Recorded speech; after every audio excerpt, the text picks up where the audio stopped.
যাকে খুশি শাস্তি দিত। প্রজারা সব সময় ভয়ে থাকতো, কিন্তু তাদের কোনো উপায় ছিল না। একদিন রাজা তার সিংহাসনে বসে ভাবছিল কিভাবে আরো শক্তিশালী ও ক্ষমতাবান হওয়া যায়। ঠিক তখনই দরবারে এক সাধু প্রবেশ করলো।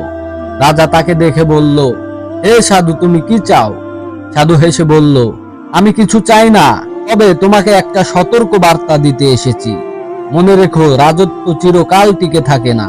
প্রজাদের দুঃখের মধ্যে যে রাজা সুখ খোঁজে, তারও শেষ পরিণতি সেই প্রজাদের মতোই দুঃখে পরিণত হয়। রাজা এই কথা শুনে হেসে উঠল এবং বলল, আমার ক্ষমতা অনন্ত, কেউ আমাকে ধ্বংস করতে পারবে না। সাধু কিছুক্ষণ পর রাজ্য সভা থেকে সরে গেল। ঠিক সেই মুহূর্তে প্রবল ঝড় উঠল। বজ্রপাতের সাথে সাথে রাজপ্রাসাদের একটি অংশ ধসে পড়ল। রাজা আতঙ্কিত হয়ে বুঝতে পারল সাধুর কথা মিথ্যা নয়। সেই দিন থেকে রাজা